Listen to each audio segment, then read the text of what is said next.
गृहमंत्री शाह का मिशन पश्चिमी यूपी। दादरी में door to door campaign. Gautam Buddh Nagar में बीजेपी उम्मीदवार के लिए मांगे वोट।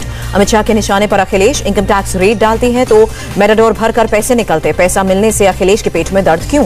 अमित शाह बोले, ये चुनाव किसी विधायक या सीएम चुनने का नहीं, यूपी अगले 20 साल में किस दिशा में जाएगा ये तय होगा।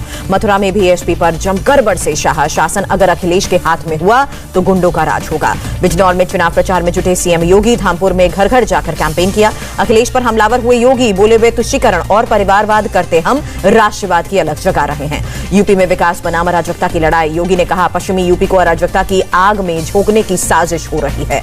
बीजेपी के ऑफर पर जयंत चौधरी का जवाब, कहा मैं चवन्नी नहीं जो पलट जाऊं। चुनाव में वेस्ट यूपी की परीक्षा की घड़ी है। जाट वोट को लेकर किसान नेता राकेश टिकैत का बयान, जाति वोट बैंक की नहीं करूंगा बात, किसानों के मुद्दे पर ही हमारी लड़ाई। राजनाथ सिंह का मोदी नगर में डोर टू डोर कैंपेन, बोले यूपी की राजनीति में जिन्ना नहीं, किसानों के गन्ने की बात हो। समाजवादी पार्टी ने यूपी विधानसभा के लिए 56 और उम्मीदवारों का ऐलान किया। घोसी से दारा सिंह चौहान उम्मीदवार बने। एसपी ने कटहरी से लालजी वर्मा, आजमगढ़ से दुर्गा प्रसाद यादव को टिकट दी। जंगीपुर से वीरेंद्र यादव को उतारा। अमरोहा के हसनपुर से एसपी उम्मीदवार। मुखिया गुर्जर की धमकी, कहा 16 बार जेल काट चुका हूं, प्रशासन का नहीं है डर। जेल में बंद आजम खान ने रामपुर सीट से नामांकन किया। आजम की तरफ से उनके चुनाव एजेंट ने पर्चा भरा।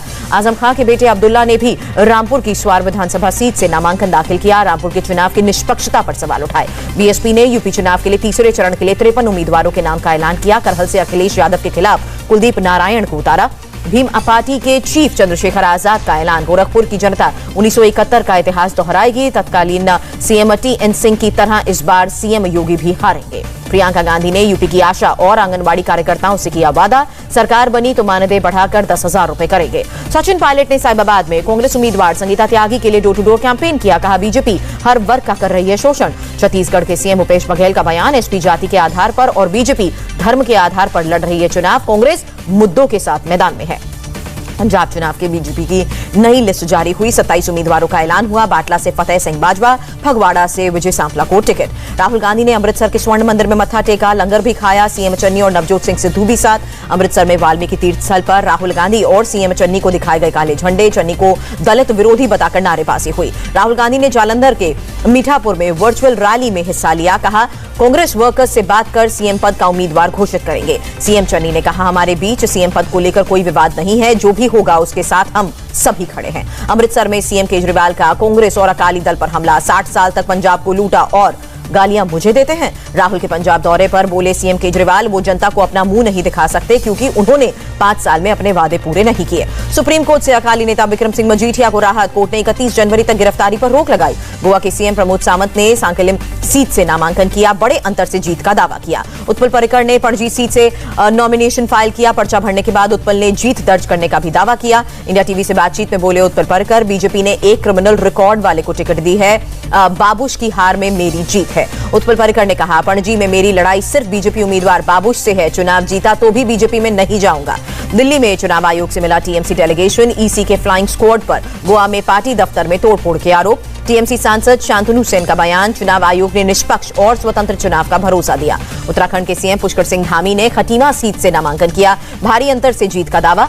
टिहरी के बीजेपी विधायक धन सिंह नेगी कांग्रेस में शामिल हुए, बीजेपी पर 10 करोड़ में सीट बेचने का आरोप लगाया। शुक्रवार को कांग्रेस संसदीय रणनीति समूह की बैठक, राहुल गांधी और मनीष तिवारी शामिल होंगे। कर्नाटक कांग्रेस के नेता सीएम इब्राहिम का पार्टी छोड़ने का ऐलान, विधान परिषद में फ्लोर लीडर नहीं बनाने से नाराज। सीएम इब्राहिम ने कहा, इंदिरा और नेहरू के समय पार्टी समाजवादी थी, अब लेना बैंक बन गई है, बिना पैसे के कोई काम नहीं होता।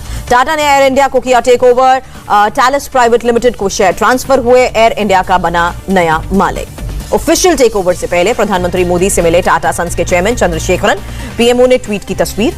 एयर इंडिया की घर वापसी के बाद बोले चेयरमैन चंद्रशेखरन, एयरलाइंस को वर्ल्ड क्लास बनाएंगे। समय पर विनिवेश प्रक्रिया पूरी होने पर बोले नागर विमानन मंत्री ज्योतिरादित्य सिंधिया, ये सरकार की क्षमता को दर्शाता है।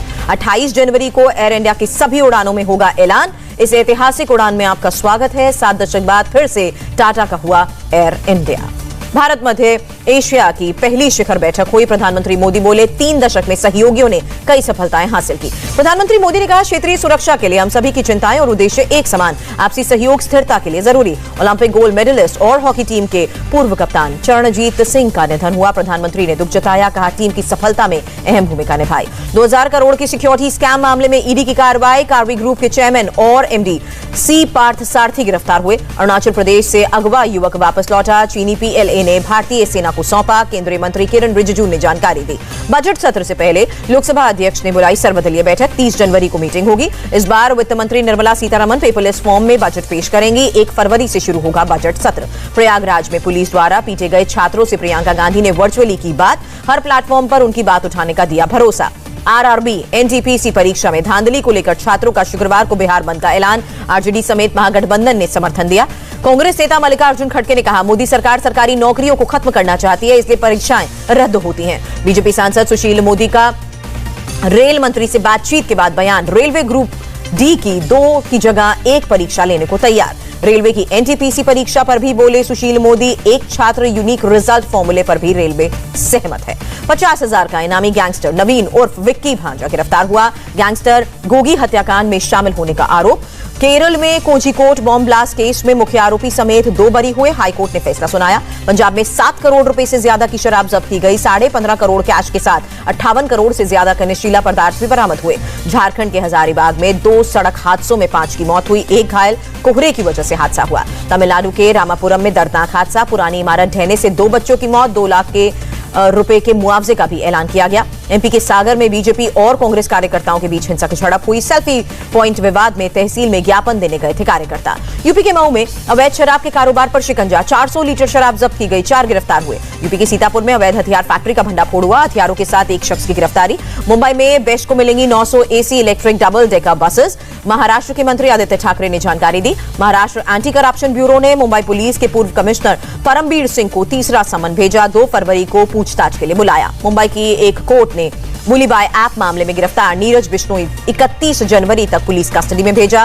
नीरज सिंह और ओंकारेश्वर को 14 दिन की न्यायिक हिरासत।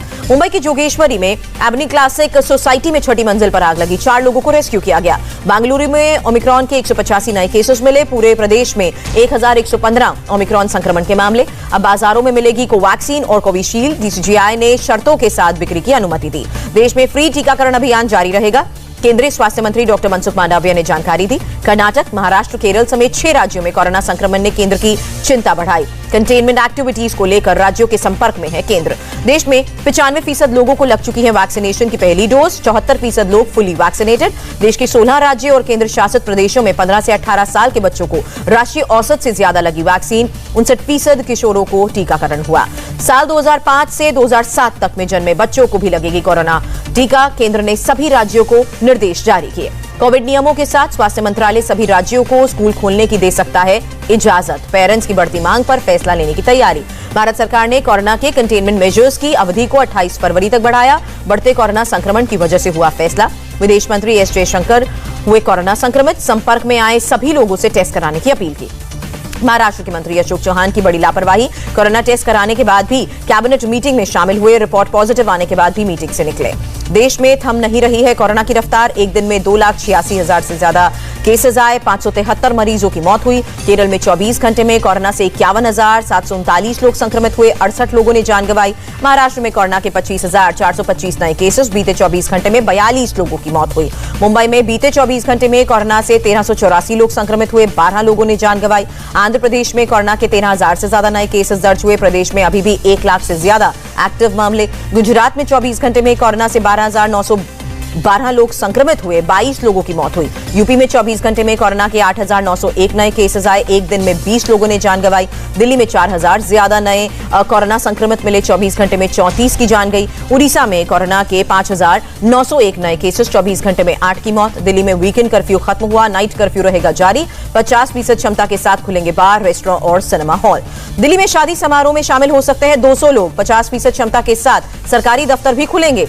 दिल्ली के बाजारों में ऑड इवन सिस्टम भी खत्म हुआ। फिलहाल बंद रहेंगे स्कूल और कॉलेजेस। यूपी में 15 फरवरी तक बंद रहेंगे शिक्षण संस्थान। ऑनलाइन क्लासेस पहले की तरह रहेंगी जारी। राज्य सरकार का फैसला। एक्सपर्ट रिपोर्ट के आधार पर कर्नाटक सरकार कोरोना प्रतिबंधों पर फैसला लेगी। सीएम बसवराज बोम्मई का बयान। तमिलनाडु में बढ़ते कोरोना संक्रमण ने राज्य सरकार की चिंता बढ़ाई। कोरोना के हालात पर सीएम स्टालिन ने समीक्षा बैठक भी की। बैठक के बाद तमिलनाडु सरकार का फैसला, 28 जनवरी से नाइट कर्फ्यू खत्म, 1 फरवरी से 1 से 12 तक ही स्कूल खुलेंगे।